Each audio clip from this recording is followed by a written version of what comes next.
Well, I did make it in the end, but I absolutely would not recommend it my way. Let me show you why. I should warn you, this journey was nothing like those perfect DIY videos you see online. What started as a simple kitchen upgrade turned into a 6-month adventure filled with disasters, discoveries, and determination. But don't worry, there's a happy ending that will make you believe DIY magic again.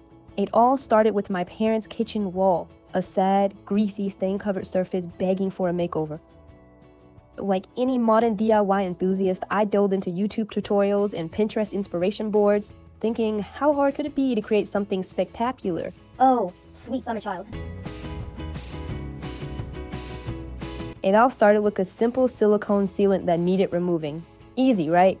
If only I knew this would be the least of my problems. The kitchen walls are covered in grease stains, but I was confident, too confident.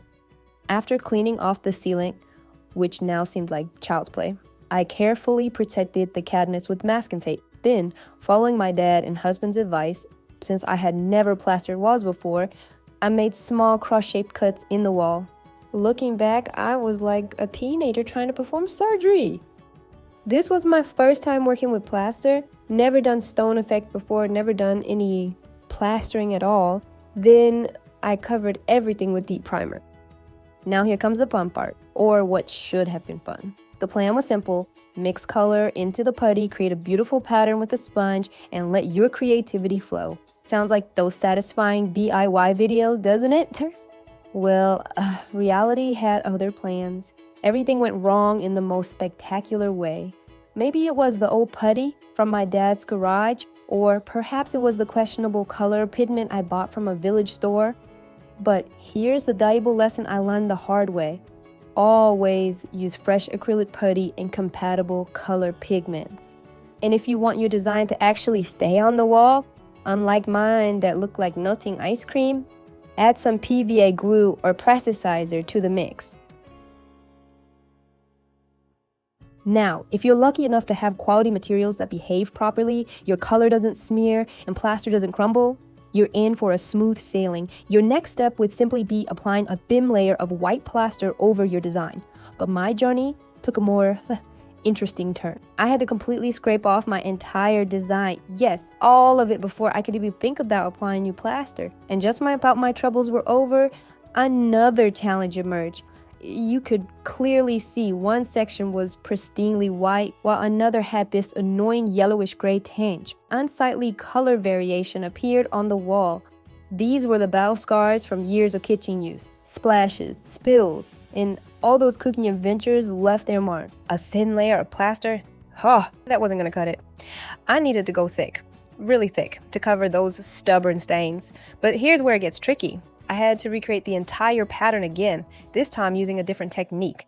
Instead of the sponge method, I switched to applying colored plaster with a spatula. Different approach, a different pattern, and hey, you might even prefer this look. But here's a pro tip learned the hard way. Don't do what I did and sand it immediately. I should have added another layer of plaster first, but in my impatience, I went straight to sanding. Guess what happened? Yep. My entire design vanished before my eyes. If you've done everything right up to this point, you should be looking at something quite beautiful and ready for the final step. Either several layers of acrylic varnish or epoxy resin. Now, epoxy will give you that jaw-dropping finish, but fair warning, it's way more work and way more complicated. But don't worry, I'll show you exactly what I mean next. Starting fresh, I went back to square one, but this time armed with new plaster and my trusty old color pigments. I carefully recreated the pattern you see on screen, adding my own creative touches inspired by YouTube masters. After plastering and sanding, I thought I was on the right track, but something still didn't feel right about the pattern. So I decided to get creative with paint choices. Instead of using just my two lonely color pigments, I switched to acrylic paints and used washable white wall paint, you know, the kind made specially for kitchens and bathrooms, as my base. This gave me the freedom to play with different shades and create something more dynamic. Then came what I like to call my epic disaster moment. And trust me, you'll want to learn from my mistake. After carefully priming everything, I had this brilliant, so I thought, idea to cover my beautifully plastered and painted wall with epoxy resin. Friends, never do this. Why? because that pristine white plaster turned into an ugly yellow mess under the epoxy, and my carefully crafted pattern, it transformed into something that looked like a bad comic book drawing. Not exactly the elegant marble effect I was going for. Of course, I wasn't happy with those results at all. In a moment of frustration, I sanded everything down and decided to take a completely different approach, simply painting the stone pattern using regular wall paint mixed with acrylic colors. With reference images from the internet as my guide, I started creating something new.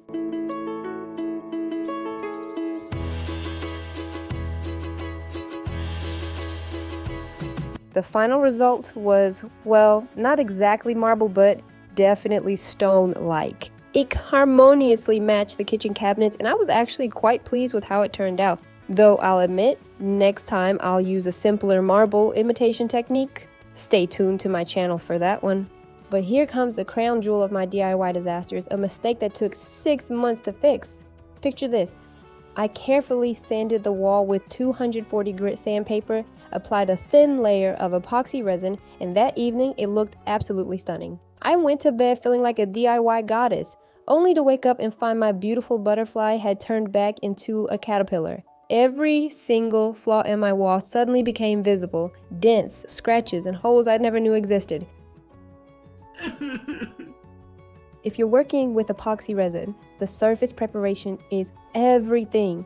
You need to get the wall absolutely perfect before applying the resin, and always check your underside lighting. Sand gradually from 240 to at least 500 grit sandpaper. Only then should you even think about applying epoxy. Trust me, this is one expensive lesson you don't want to learn the hard way. Now came the most challenging part. I had to completely sand down and level the entire wall again. The surface was so uneven in places that it needed fresh plastering. To my horror, in some spots the old plaster was peeking through the epoxy layer I'd previously applied. These trouble spots became my worst nightmare. They needed endless, tedious patching.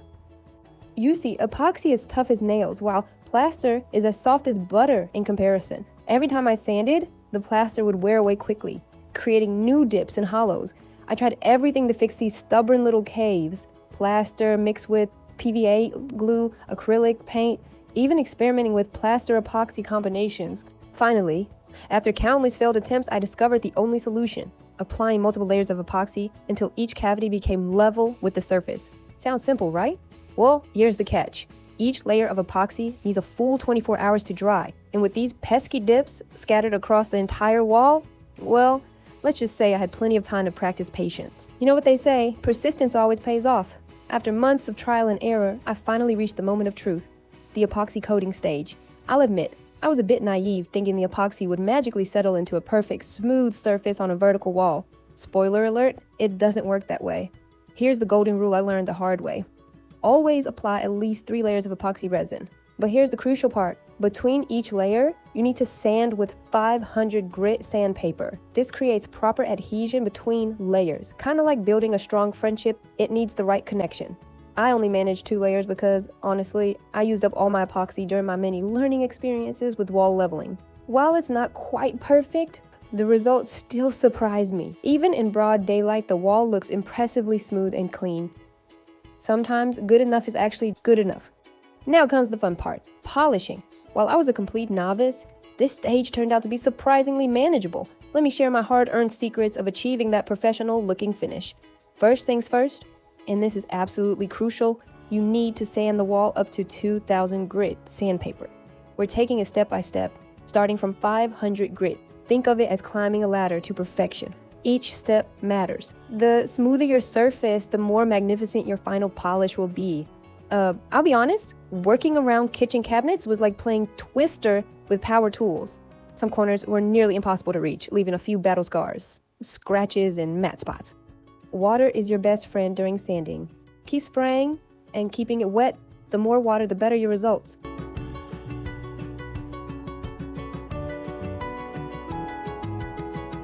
Now for the polishing stage, where I had to get creative with my tools, I use a universal car headlight polishing compound. Don't laugh. This amateur grade paste is actually perfect for the job, and you can find similar options easily available. Here's where it gets interesting. I had to switch to felt polishing pads because my fancy automotive polishing pad quickly surrendered to my DIY mission. Apparently, these professional pads don't play nice with regular sanders. Speaking of which, and please don't copy this part, I used a regular sander because that's all I had. Sometimes you've got to work with what you got. 2 felt pads gave their lives for this project. One actually abandoned ship halfway through. But the results, you can clearly see the dramatic difference between polished and unpolished areas. I followed the instructions on the paste tube and picked up some tricks from auto body shops. First, take your polishing paste and apply it generously to your pad. Then spread this paste evenly across your wall surface. Switch your polisher to low speed and work the paste in gentle motions. Keep an eye on your progress. You'll want to stop once you see a nice shine developing. Just remember not to take too long since the polishing paste dries pretty fast. Instead of wiping off the paste with the cloth, I sprayed the wall with water and went over it again with the sanding pad. After thoroughly drying everything, I repeated this dance 3 times. The final result? While not absolutely perfect, those slight matte imperfections actually created an amazing natural stone effect. Sometimes the most beautiful things come from happy accidents. My parents and I actually prefer this organic look over a perfect mirror finish. Well, what do you think about this DIY kitchen backsplash project? I'd love to hear your thoughts in the comments. Was it worth all the effort and time? The biggest advantage of this epoxy coating, which my mom is absolutely thrilled about, is how easy it is to clean. You can simply wipe it with a cloth and even stubborn stains don't stick to the polished surface. This is fantastic, especially for a kitchen backsplash where it's such an essential feature. Another great bonus is that I learned how to polish surfaces, which came in handy for polishing our car headlights too. My husband is happy about that as well. Months later. Well, it's been a year since then, and this kitchen backsplash has seen heavy use. My mom decided not to hang anything on it. She loved the pattern so much that she didn't want to cover it up. However, I've discovered some downsides that I want to share with you right away, along with some recommendations on how to avoid these issues in your project. First issue. There's this kind of crack that appeared. It's hard to spot, but you can see it sometimes when the sun hits it just right. And also here in this spot. As you can see, it's all around the stove area. That's why this part of the backsplash should really be covered with heat-resistant glass to prevent any cracks. Second thing, gypsum plaster isn't really the best in terms of durability, or you need to choose a really high-quality one. Because one time my husband was washing a pan and accidentally banged it against the wall, I have to patch up this spot right here. The good thing is it's easy to fix. Just cover with putty and then let's say varnish if you don't want to mess with epoxy. And basically this spot kind of blends in with the pattern. That's the beauty of having a stone look finish. It's really forgiving. But still, I think this kind of backsplash would be much better made with cement plaster. It would be way more durable and you just wouldn't have these problems in the future. But otherwise, everything's great. It cleans up easily with just a damp cloth, no cleaning products needed. And that's the honest truth. Why does my mom blood this backsplash so much? Because you don't have to scrub it, just wipe it with the cloth and any dirt comes right off. So friends, what do you think of the final result? Please share your opinions. I'd be delighted to read them. I hope you'll join me for more videos and crazy experiments on my channel. Until next time, and have a wonderful day.